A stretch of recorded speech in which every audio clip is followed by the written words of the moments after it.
शर्म आनी चाहिए, इनको माफ़ी मांगनी चाहिए देश से। किनको? सीएम को मांगनी चाहिए। अगर उसके राज्य में इस तरह के पंगे होते हैं, दंगे होते हैं तो जिंदा लोगों की कदर नहीं, अब मरे हुए लोगों की या कथा कहानियों के लोगों के बारे में ये यात्राएं, शोभा यात्राएं निकाल रहे हैं। ये सब पे लागू होता है, हर रिलीजन पे। कौन सा धर्म खतरे में है? हिंदू धर्म खतरे में, उनकी यात्राएं तक वो धर्म ही नहीं जो खतरे में है। सच्चाई कभी खतरे में होती है क्या?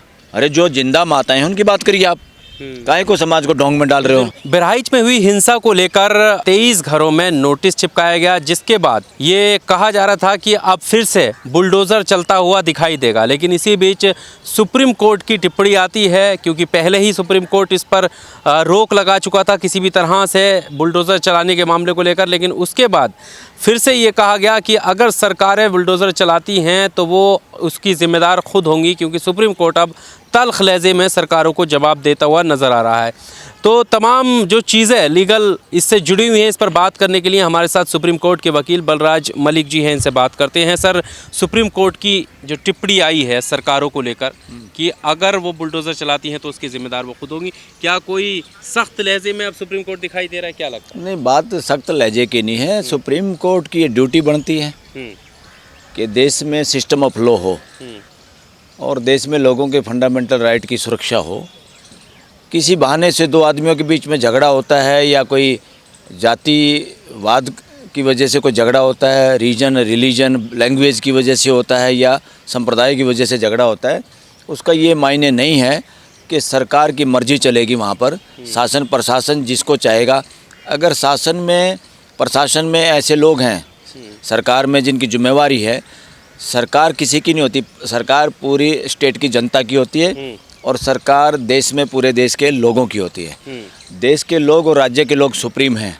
सरकार एक टेम्परेरी व्यवस्थाएं हैं। लोगों के जनप्रतिनिधि चुने हुए ही एमएलए एमपी बनते हैं, सीएम पीएम बनते हैं, मिनिस्टर बनते हैं। फिर भी इस देश में जो हो रहा है, जो असंवैधानिक तरीके से हो रहा है, जो प्रचलित है, वो असंवैधानिक है। इस देश में क्या होता है, सरकारें बोली जाती हैं, बीजेपी की सरकार, कांग्रेस की सरकार, ये नॉनसेंस है, ये बकवास है, संविधान के खिलाफ है। और या बोली जाती है नरेंद्र मोदी की सरकार या योगी की सरकार या खट्टर की सरकार या कहीं कांग्रेस के किसी नेताओं की सरकार, ये नॉनसेंस है। देश में ये नहीं चलेगा किसी के बाप की सरकार नहीं है। सरकार गवर्नमेंट ऑफ इंडिया है या सरकार गवर्नमेंट ऑफ स्टेट है। असली मालिक सरकारों के, असली जो पावर है, सुप्रीम पावर देश के लोग हैं, राज्य के लोग हैं। ये लोग मोहरे हैं, फोटोकॉपी हैं, जनता की चुने हुए नुमाइंदे हैं। कुछ समय के लिए चुने जाते हैं। मानवीय व्यवस्था को सुचारू रूप से चलाने की इनकी ड्यूटी है। लोगों के साथ भेदभाव करने की इनकी कोई ड्यूटी नहीं है। अगर स्टेट की जनता के साथ या देश की जनता के साथ भेदभाव पूर्ण रवैया अपनाते हैं तो असंवैधानिक है, वो बदमाशी है, वो गुंडागर्दी है। चाहे वो कोई सीएम करे, चाहे कोई पीएम करे। सीएम और पीएम तो भाषा भी नहीं बोल सकते देश के लोगों को डिवाइड करने की। वो अगर झगड़ा भी होता है तो वो उसको शांत करने के लिए, और बल्कि अपनी कमजोरी माननी चाहिए, अपनी जिम्मेदारी माननी चाहिए कि हमारे अंदर कमी थी कि झगड़ा हुआ।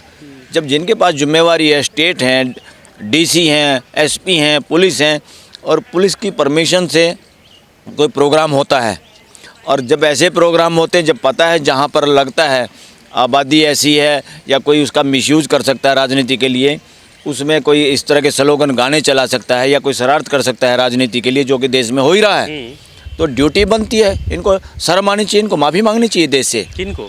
सीएम को मांगनी चाहिए। अगर उसके राज्य में इस तरह के पंगे होते हैं, दंगे होते हैं तो, और देश में होते तो पीएम को मांगनी चाहिए। अब क्या है, झगड़ा हो रहा है, ये झगड़े क्यों होते हैं? गाँव में भी झगड़ा कब होता है? अगर बड़े बुजुर्ग जितने लोग हैं, जितने बड़े बुजुर्ग हैं, किसी गांव के हों, शहर के हों, गली मोहल्ले के हों, देश के हों, सब अपने ज़िंदगी के तजुर्बे से ये चाहते हैं हमारी आने वाली पीढ़ियाँ लड़े ना और शांतिपूर्वक जिएं। तो शासन को भी हमेशा ऐसे प्रोग्रामों के अंदर उस मोहल्ले के, उस शहर के, उस गली के, उस एरिया के, उस गाँव के बुजुर्ग लोगों को, सभी समाज के वर्ग के लोगों को साथ में मिलाना चाहिए। उनकी सलाह से ही परमिशन देनी चाहिए। ये ऊपर सरकारों के इशारे से किसी को परमिशन दे देते हैं, किसी की परमिशन रोक देते हैं। ये गुंडागर्दी चल रही है। संविधान के हिसाब से देश नहीं चल रहा। इसमें चाहे कोई भी है, चाहे वो कहीं मेजोरिटी में कोई कांग्रेस हो सकती है, कहीं मेजोरिटी में कोई बीजेपी हो सकती है, मगर संविधान किसी की मेजोरिटी की बात नहीं करता। संविधान के लिए कोई बीजेपी, कांग्रेस कुछ भी नहीं है। ये तो संविधान के तहत एक कानून बनाया देश में, जिसको कहते हैं रिप्रेजेंटेशन एक्ट, जिसके तहत पॉलिटिकल पार्टियों का वजूद में आई और रजिस्ट्रेशन की बात हुई, मगर मैं कह रहा हूँ उस कानून को भी ख़त्म करने की ज़रूरत है। इस देश में पॉलिटिकल पार्टियों की ज़रूरत नहीं है। फिर कैसे चलेगा? इस देश में जनप्रतिनिधियों की ज़रूरत है। ये पॉलिटिकल पार्टियों ने तो बेड़ा गर्क कर दिया देश का। एक पोजीशन, दूसरी अपोजिशन। पोजीशन और अपोजिशन का भी कोई रोल नहीं है और कोई संविधान में इसकी व्याख्या नहीं है, इसका विवरण भी नहीं है। संविधान हमारा नहीं चाहता कि पार्लियामेंट में कोई पोजीशन हो, अपोजिशन हो। ये सारी की सारी बेवकूफ़ बातें इन्होंने बाहर के देशों से अपना ली और देश का अखाड़ा बना दिया विधानसभाओं का और लोकसभा का। और उसमें कोई पोजीशन है, कोई अपोजिशन है। ये युद्ध क्षेत्र थोड़ा है। इस देश की डेमोक्रेसी में कोई पोजीशन अपोजिशन नहीं है। मिलजुल के इस देश की व्यवस्था को, जो संविधान चाहता मानवीय व्यवस्था हो, और उसको चलाने की जिम्मेवारी है, उसको और बेहतर बनाने की जिम्मेवारी है। जो उसमें कमज़ोर पड़ते हैं उनको हटा देते हैं। मगर अब देश में डेमोक्रेसी नाम की चीज़ नहीं बची है, क्योंकि जिसको देखें वही जाति पे, जिसको देखें वही रिलीजन पे। इस देश के अंदर संविधान जो चाहता है, इसके 140 करोड़ लोगों को एक ही चश्मे से देखने की ज़रूरत है। इंसान, सिटीजन ऑफ द इंडिया, बस। उसमें बाद में आती हैं सारी बातें, कौन हिंदू है, मुसलमान है, सिख है, ईसाई है, किस जाति का है, ये सेकेंडरी बातें हैं। नहीं तो देश और दुनिया के अंदर अंतर्राष्ट्रीय कानून ये कहते हैं कि पूरी दुनिया के लोगों को एक ही दृष्टि से देखो, सिटीजन ऑफ द अर्थ। और देश के लोगों को हमारा संविधान कहता है सिटीजन ऑफ इंडिया, भारत के लोग। और ये भाईचारा बनाने के लिए बोल सकता है कोई सीएम और पीएम। कोई ऐसी बात बोल ही नहीं सकता जो देश में कटुता भरे तो या झगड़ा बढ़ाए। बढ़ाने की तो बात है, एक रहो नेक रहोगे, बटोगे तो कटोगे। कि फिर किससे बटने की बात करे वो? किससे बटने? आपस में मत बटो। हाँ, कौन है फिर उनका दुश्मन? जो लोग बटेंगे उनका दुश्मन कौन है? ये कोई समझाने की बात है? वो नॉनसेंस बात है। किसी सीएम को शोभा भी नहीं देती, कोई भी हो। ये नॉनसेंस है, ये संविधान अलाउड नहीं करता। हमारा सिस्टम ही इतना बेकार है, इसको बेकार सिस्टम कहूँगा, कि इस तरह के लोग राजनीति में सर्वाइव कर रहे हैं। इस तरह के लोग चुन रही है जनता। अरे जनता चुनने का ही तो सिस्टम खराब है। सुधारने की जरूरत थी, न्यायिक सुधार की जरूरत थी, इलेक्टोरल रिफॉर्म की जरूरत थी देश में, ताकि कोई भी ऐसे कटुता से भरे हुए लोग, जिनकी मानसिक विकलांग हैं, जो पूरी मानव जाति को, पूरे देश को एक नज़र से नहीं देख पाते, उन लोगों के लिए जनप्रतिनिधि होने के लिए कोई जगह नहीं है। इसीलिए तो इलेक्टोरल रिफॉर्म नहीं हुए, तो इस तरह काम हो ही रहा है। ऐसे लोग चुने जा रहे हैं, ऐसे लोग सत्ता में बैठे हैं, प्रशासन में बैठे हैं। पर अभी एक दैनिक भास्कर का एक स्टिंग ऑपरेशन आया है, जिसमें ये दावा किया जा रहा है कि पुलिस ने छूट दे रखी थी 2 घंटे के लिए कि आप दंगा कर सकते हैं, वो कर सकते हैं। यस, इस देश में यही तो एक विडंबना है। पुलिस कब छूट देती है? ये राजाओं के लठैतों की तरह या किसी तानाशाह की फौज की तरह काम करे हमारे देश की पुलिस। और इस पुलिस का मिसयूज हो रहा है इस आज के इस समय में भी, और बहुत होता रहा देश के अंदर। यहाँ पुलिस का मिसयूज तब भी हुआ जब 1984 के दंगे हुए, जब सिखों का कत्लेआम हुआ, वहाँ भी पुलिस को छूट दी गई थी। वहाँ पुलिस शामिल थी इस तरह के अपराध कराने में इस देश में। और आज यूपी में जो हो रहा है वो भी ऐसे ही हो रहा है। तो ये मॉडस ऑपरेंडी, ये काम करने का तरीका, ये घटिया तरीका है। ये देश को बचा नहीं पाएगा। युवाओं की ज़्यादा जिम्मेदारी है और बुजुर्गों का सहयोग ज़्यादा ज़रूरी है कि इस देश को इस दलदल से निकालो। जो सपना, ड्रीम है पूरे युवाओं का, पूरे देश के युवाओं का, कि देश मानवता के आधार पे आगे बढ़े, भाईचारे के आधार पे आगे बढ़े। क्या वजह है कि एक के बाद एक धर्म यात्राओं पर पत्थरबाजी का आरोप लगना और फिर उसके बाद दंगे या हिंसा का रूप ले लेना? अरे ये सारा देश समझ रहा है कि जितने धार्मिक, या धार्मिक नहीं कहेंगे इनको, सांप्रदायिक ठेकेदार हैं, इन्होंने अब चस्का लग गया है कि ऐसा करने से राजनीति भी हथियाई जा सकती है, लोगों को बेवकूफ़ बनाया जा सकता है।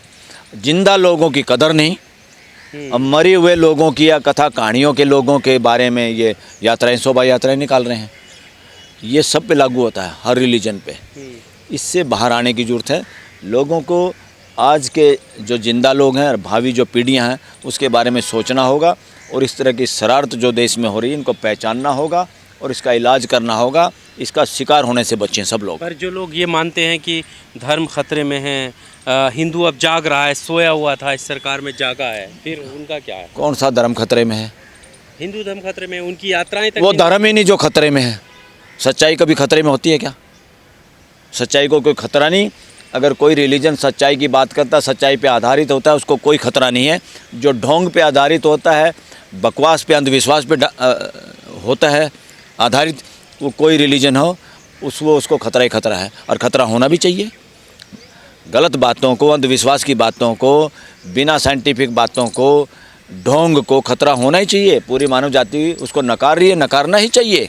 वो बताओ तो कितने सच्चे मुसलमान हैं, कितने सच्चे हिंदू हैं, कितने ईसाई हैं, कितने सिख हैं जो कि उनकी रिलीजियस किताबों में लिखा उसके हिसाब से जी रहे हैं, आचरण कर रहे हैं। बताओ ना, ढूंढे नहीं मिलेगा कोई भी। हम लबादा उड़ रहे हैं और क्या यात्राएं निकल रही हैं। ये सब वैसे ही है। ये मंडी और फंडी सो कॉल्ड हिंदू यात्राएं जितनी हैं वो मंडी और फंडी मानसिकता की वजह से हैं। फंडी जो लोगों को ढोंग में डालना चाहते हैं। अगर सच्चाई का आधार है तो उसमें ढोंग करने की जरूरत क्या है। हम दुर्गा माता की बात करते हैं, हमें बात करनी है आज की जो जिंदा माताएं हैं, आज के हमारे बुजुर्ग जो हैं। सुप्रीम कोर्ट में तो ऐसे केस आए हुए हैं जहाँ बुजुर्ग ये कह रहे हैं कि हमारे को बच्चे मिलने नहीं देते अपने पोता पोती नाती से। हाल तो ये हो रहा है समाज का। और आप कर रहे हैं दुर्गा माता की बात।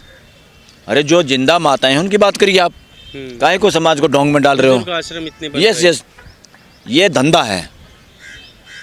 ये जिसको आप धर्म कह रहे हैं ना, लोगों के लिए धंधा है। और कुछ परसेंटेज देश की इसके आधार पे अपनी रोजी रोटी खा रही है, ठगी मार रही है देश के साथ। और वो ठगी चल रही है। जब उनकी ठगी लगने का खतरा होता है तो वो कहते हैं धर्म को खतरा है। धर्म को कोई खतरा नहीं, ना था, ना है, ना होगा। अच्छाई को ना खतरा था, ना है, ना होगा। और अच्छाई किसी की यात्राओं पे डिपेंड नहीं करती। जो अपने आप में ठेकेदार बनते रिलीजन के, उनके ऊपर निर्भर नहीं करती। अच्छाई पूरी मानव जाति पहचानती है, चलना चाहती है। रिलीजन के आधार की वजह से ये मानव जाति नहीं बची हुई यहाँ पर। इन रिलीजन के आधार पे अगर हम सब झगड़ते तो अब तक तो हम ख़त्म हो चुके होते धरती से। ये क्यों मानव जाति बची हुई है? सब में जीने की इच्छा है, सब के अंदर जो भाईचारे की इच्छा है, सबको जो गलतियों को माफ़ करने का दम है। तो वो चीज़ें हैं जो मानव जाति को बचाए हुए हैं। और वो मानव जाति को प्रकृति प्रदत्त हैं, प्रकृति से मिली हुई है। जो रिलीजियस ग्रंथ नहीं भी पढ़ते, रिलीजन को जानते तक नहीं, सारी ज़िंदगी रिलीजन की किसी क्लास में नहीं जाते, वो लोग क्या कहते हो, वो अधार्मिक है क्या? मैं कह रहा हूँ वो ज़्यादा अच्छे जीवन जी रहे हैं पूरी मानव जाति के लोग पूरी धरती पे। अब तो बहुत देशों में क्या हो गया, लोग अपना रिलीजन का खाना ही खाली छोड़ रहे हैं। बोले इसको मत भरो, हम हमारे से मत भरवाओ, हम तो मानव है, हमें मानव रहने दो, हमें कुछ और मत बनाओ। सबसे पहले हमें ये बताओ मानव और मानवता कहाँ के लिए क्या काम कर रहे हो आप। इसलिए सारे रिलीजन का ऑडिट करने की ज़रूरत है। संविधान के विपरीत कोई भी काम करता है उनको रोकने की ज़रूरत है, अंकुश लगाने की ज़रूरत है। इनको खुली छूट नहीं दी जा सकती। देश को ये हाईजैक कर ले रिलीजन, ये छूट नहीं दी जा सकती। मानव जाति थक चुकी है इनका बोझ ढोते ढोते। अभी इस बहराइच वाले मामले पे बीजेपी के जो विधायक हैं उन्होंने भी शिकायत FIR दर्ज की है। हाँ, और बीजेपी के लोगों पर की है। उससे तो अपने आप ही जग जाहिर हो गया। वो बहादुर आदमी है। नाम भी क्या, बहादुर सिंह है क्या उसका, सुरेश, जो भी नाम है, मगर वो एक अच्छा इंसान है। उसने एक अच्छाई के लिए एक स्टेप उठाया है। जब गलती मैं, उनका बेटा भी बाल बचा है। अरे मैं गलती मेरा अपना भाई करे, मेरा बेटा करे, मेरी माँ करे, मेरे फादर करे, मेरा अपना रिश्तेदार करे, तो उसके लिए मैं नहीं बोलूँगा तो कौन बोलेगा। अगर हम इस तरह चुप रहे तो वो आग अपने घर में पहुंच जाएगी। जैसे वो भी खुद और उसका बेटा जान बचा के भाजे। जो हमारे युवाओं को, हमारे समाज को जो दरिंदगी के लिए प्रेरित करते हैं, उनके अंदर जहर भर के उनको गलत काम करने के लिए प्रेरित करते हैं, वो असली आतंकवादी हैं देश के। और वो देशद्रोही हैं, वो राष्ट्र विरोधी लोग हैं। और मैं उनको भी नहीं कहूँगा, मैं कह रहा हूँ वो भी गलत मानसिकता के शिकार है। हमें उन पे भी दया आती है। उनको सुधरने की जरूरत है, उनको सुधारने की जरूरत है। अभी जो सुप्रीम कोर्ट की गाइडलाइंस हैं और जो सरकारों के रवैये हैं, अब उसमें लगता है कुछ अंतर देखने मिलेगा और बुलडोजर की जो कार्रवाई है वो पूरी तरीके से खत्म हो जाएगी। पूरा देखने को मिलेगा। और मैं एक और बात कहना चाहता हूँ, इस बात को आप जरूर रखिए समाज के सामने। इस देश के अंदर किसी झगड़े की वजह से किसी एक पक्ष को नोटिस देना कि तुम्हारा नक्शा दिखाओ, ये असंवैधानिक है, इलीगल है, गुंडागर्दी है, आतंकवाद है, बदमाशी है, शासन की तरफ से, प्रशासन की तरफ से भी। अच्छा। ऐसे किसी काम को करने में अगर सरकार शामिल है तो सरकार भी शामिल है, CM शामिल है तो वो CM भी अपराधी है। और जो उनके ऑफिसर हैं, जो ऊपर से बंदर के इशारा करने से ही अगर बिल्लियाँ नाचती हैं या मदारी के इशारा करने से अगर बंदर की तरह कोई नाचता है प्रशासनिक अधिकारी, तो ये स्थिति ठीक नहीं है देश के लिए। अगर कहीं किसी का नक्शा देखना है तो आपको ऐसे माहौल में जब कोई दंगा हो या दो लोगों का झगड़ा हो, तभी आपको मकान का नक्शा अगर याद आता है, तो ऐसा कोई भी मकान का नक्शा दिखाने और मांगने का गाइडलाइन जारी करनी पड़ेगी सुप्रीम कोर्ट को। वी विल ट्राई, हम ट्राई करेंगे सुप्रीम कोर्ट के सामने ये बात रखें क्योंकि इससे पूरा समाज हाईजैक हो जाता है। नपुंसक बना दिया सो कॉल्ड पॉलिटिशियन ने, समाज को डरा दिया है, लोग बोलने से डर रहे हैं। क्योंकि अब दिल्ली में देख लो, दिल्ली में जितने DDA दिल्ली डेवलपमेंट अथॉरिटी ने जो मकान बनाए हुए हैं, ये तो इनके अपने हैं। प्राइवेट सोसाइटी को तो छोड़ दो, कॉलोनी को छोड़ दो, इनको चेक कर लो। एक भी घर ऐसा शायद ही मिले जिसने तोड़ फोड़ करके टेढ़ा मेढ़ा नहीं कर रखा हो अपना घर। क्या तोड़ देंगे? क्या दिया है नोटिस किसी ने? कहाँ है सेंट्रल गवर्नमेंट? तो नहीं दे सकते हैं। समाज की अपनी भी कुछ मर्जी होती है, तुम समाज को लठ इस तरह से नहीं लगा सकते कि जिसको चाहे मिसयूज़ कर लो कानून दिखा के, कानून का थोड़ा दिखा के। कानून लोगों को सहयोग करने के लिए है, कानून लोगों को मारने के लिए, डराने के लिए नहीं हो सकता। यूज नहीं कर सकते आप। चक्कू जैसे सब्जी काटने के लिए उससे मर्डर करने का वो कोई काम नहीं है। इसलिए कानून का तुम नक्शे के कानून का जो दुरुपयोग कर करके लोगों को बुलडोजर चलाया है या चलाने की कोशिश में है, सुप्रीम कोर्ट को उसमें जारी करना चाहिए। कॉमन लॉ ये कहता है, अगर तुम्हें अब घर याद आ रहा है किसी का कि जिस घर में बच्चे को गोली लगी, अगर उस घर में उसको बुलडोजर उसका नक्शा याद आ गया तो पूरी कॉलोनी, उस पूरे शहर का एक नोटिस दिया जाए, सब अपने अपने नक्शे दिखाइए, तब तो माना जाएगा कि तुम्हें नक्शा ध्यान है। अदरवाइज ये बदले की कार्रवाई मानी जाएगी और इसके लिए कानून में कोई जगह नहीं। इस पर तुरंत रोक होनी चाहिए। और जो इस तरह की कार्रवाई करता है वो देश का सबसे बड़ा अपराधी है। जो इस तरह की कार्रवाई के आदेश देता है या पीछे से किसी की वजह से आदेश पारित करता है, वो सब बदमाश लोग हैं, वो इस देश के आतंकवादी और देशद्रोही लोग हैं। उन सब पे कार्रवाई करने के, उन पर सब पे नज़र रखने की जरूरत है, चाहे वो किसी भी पद पे बैठा हो।